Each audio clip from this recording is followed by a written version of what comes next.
말, 그리고 삶, 마음, 눈, 이런 것이 언제나 거짓 없이 하나님을 향하시기를 바랍니다. 이 15편에는 표제도 없고 어떤 내용인지도 알 수는 없지만 연구에 의하면 지금 언약궤를 다윗이 예루살렘으로 다시 이렇게 모셔올 때가 아니겠는가, 이렇게 지금 역사적 배경을 추정하고 있습니다. 언약궤를 잃었다가 다시 모셔왔는데 이 과정 속에 어떤 일이 벌어지느냐 하면은 웃사가 언약궤에 손을 대었다가 죽어요. 아니, 좋은 일을 하고 거룩한 일을 하는데 이런 죽음이 생겨나니까 얼마나 두렵겠어요. 그래서 다윗이 질문을 하는 거죠. 야, 이것을 성전에 모시게 되면은 이 성전에는 도대체 누가 머물 수 있지? 아니, 이 성전에는 누가 살 수 있을까? 잘못 만져서 죽는 현장을 목격해 버리니까, 야, 이 언약궤, 하나님을 모심이 이런 무게감이 있는 거였어? 이런 스스로의 질문을 하고 있는 거예요. 그냥 단순히 성전에 출입을 이렇게 하는 그런 문제를 훨씬 뛰어넘는 거예요. 뭐 제2 예식을 어떻게 하고 뭐 절기는 어떻게 지내고 그런 내용이 아닌 거예요. 하나님의 임재인 이 언약궤, 하나님의 임재하신 이 성소에는 누가 머물고 누가 살 수 있지? 이건 보통 거룩하지 않고는 여기 살 수 없는 거 아니야? 이런 질문인 거예요. 이런 의미에서 오늘날에 이 성전이라고 하는 이 교회는 많이 이 구약적 해석으로 치면 희석됐죠. 많이 희석된 거예요. 하나님 앞, 이건 절대 변하지 않거든요. 그것도 거룩하신 하나님 앞이라는 것은 절대 변하지 않고 많은 것은 변했어요. 정말 많은 것이 변했어요. 그러니까 예수님으로 휘장이 찢어져서 누구나 하나님 앞에 갈 수 있으면 너무너무 좋은 것인데, 하나님이라는 가치조차 떨어뜨려진 상황으로 인간이 대접을 하고 있는 거예요. 하나님은 그런 분이 아닌데 아무나 막 해도 되는 것으로 변질되어 가는 것은 아닌가.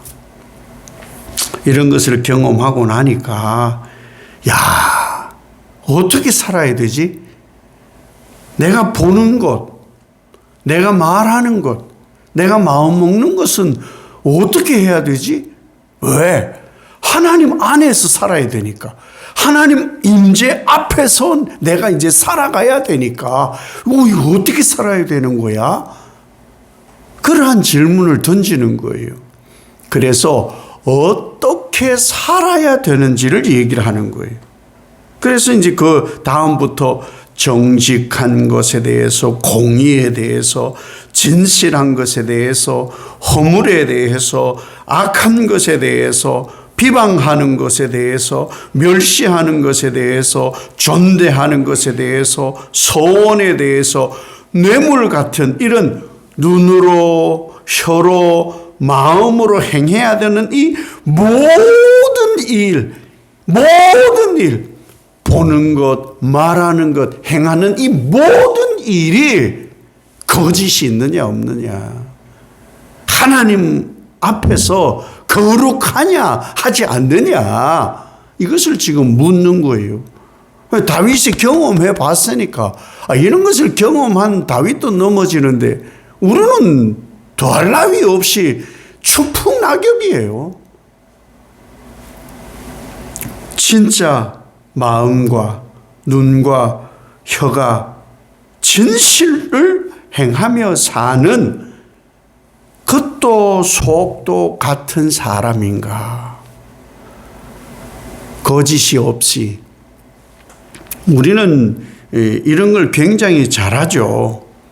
눈 따로, 말 따로, 마음 따로 이런 것 굉장히 익숙한 사람이에요. 마음은 그렇지 않아요. 안녕하세요. 마음은 전혀 아닌데 저 인간 안 봤으면 좋겠는데 어머 안녕하세요. 이런 거 엄청 잘하거든요. 네, 눈은 진리를 보기보다는 좀 뭐 현혹될 만한 것은 없는가가 훨씬 빨라요. 말도 해야 될 말, 우리가 계속 시편 묵상해 오면서 말씀에 대한 것이 지금 다윗이 중심이잖아요. 말씀에 대한 것보다 세상 얘기가 한 1000만 배 많을 거예요. 일주일 한번 녹음해 보라고 말씀을 드리잖아요. 말이 난 복음 때문에 살아. 난 예수님 그 은혜 없으면 살 수 없어. 말씀이 이렇게 나를 움직인다? 말씀은 이런 거야. 이런 것보다 세상 얘기가 훨씬 많아요. 그런데 우리는 거룩하다고 말하거든요. 새빨간 거짓말임에도 불구하고 전혀 말과 마음과 이 입술 행함 전부 다 하나님을 향하냐? 다윗은 그걸 봤어요. 아니 언약궤 하나 옮기는 것도 다 말씀을 잊어버린 세대여가지고 아니 그냥 소에다가 싣고 가고 뭐 아무렇게나 했다가 죽어버린 일을 본 거예요. 이러한 배경 속에 위로가 되는 것이 뭐냐? 이 다윗이 말하고 있는 이러한 눈, 말, 삶을 완벽하게 살아내신 분이 예수 그리스도시다. 그 예수 그리스도를 베드로전서 2장 22절에서 예수님에 대해서 뭐라고 하느냐? 그분은 죄가 없어. 악한 것도 없고 그분은 거짓도 없어. 히브리 기자는 히브리서 7장 26절에서 뭐라고 말씀하고 계시냐? 그분은 거룩하셔. 그분은 악한 것이 없으시고 더러운 것도 없으신 분이야. 오직 은혜와 진리가 충만한 분이라고 요한이 고백을 하고 있는 거예요. 예수님은 언제나 동일한 말씀을 하셨고 어느 곳에 가서나 누구를 만나거나 동일한 말씀을 하셨고 가야 할 방향이 십자가이고 온 인류를 대신해서 그 죄의 값으로 죽어야 되고 하나님의 뜻을 이루는 그 방향으로 지체 없이 약속 지키기 위해서 예수님은 그 길을 가셨어요. 그것이 예수님 삶이 완벽하게 다윗은 하나님 앞에서 어떻게 살아? 누가 성전을 누가 저 장막에 대해서 이제는 자신 있게 살 수 있겠어? 무게감이 너무 대단한데? 너무 힘겹겠는데? 그렇게 말하는 때 예수님은 스스로 그 모든 것을 보이시고 뭐라고 하셨느냐? 나를 따라와. Follow me.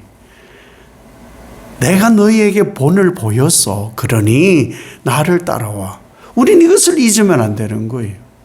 다윗이 이렇게 우리의 삶에 질문을 던지고 의문을 던지고 어떻게 해야 되는지 물으면 우리는 그 답을 예수님에게서 이미 찾았기 때문에 혹여 살아오면서 많은 것을 무너뜨려 진짜 하나님 앞에서의 삶까지 무너진 것은 아닌지를 살펴 예수님은 어떠하셨는가? 나는 예수 그리스도의 삶을 살고 있는가? 예수님은요, 단 한 번도 말을 하시거나 마음을 움직이시거나 그리고 이 행동하는 것에 있어서 거짓이 있었던 적이 없죠. 우리는 그런 걸 닮아가는 거예요. 거짓이 없어요. 이중적이지 않았어요. 이율 배반이지도 않았고 겉과 속이 똑같았어요.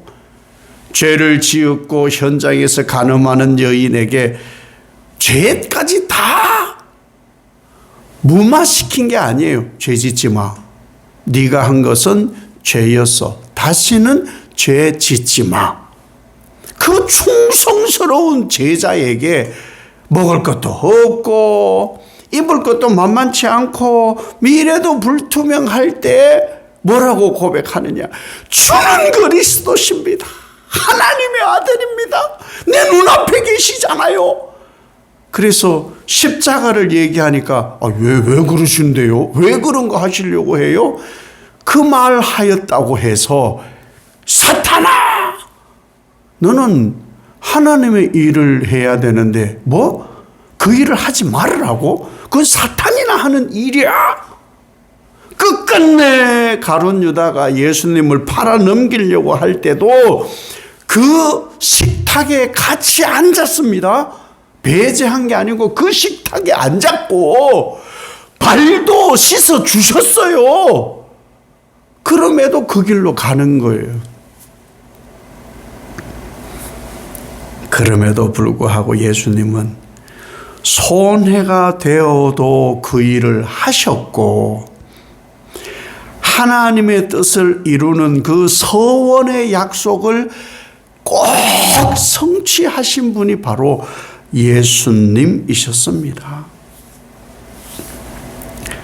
예수님의 입술, 예수님의 마음, 예수님의 이 행한 삶 그 전부가 하나님을 향하는 유일한 길이었던 거예요. 완벽한 약속의 말씀, 내가 길이다, 진리다, 생명이다.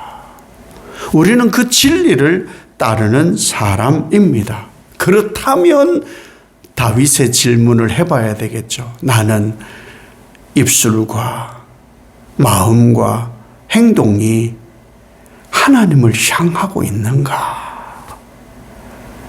이율배반적이지 않고 오직 유일한 하나님만 향하고 있는가? 이 거룩한 하나님 앞에 우리가 항상 거짓 없이 가릴 수도 없어요. 거짓 없이 서 있음이 믿음이고 신앙입니다. 이 마음으로 살아가시기를 예수님 이름으로 축복합니다.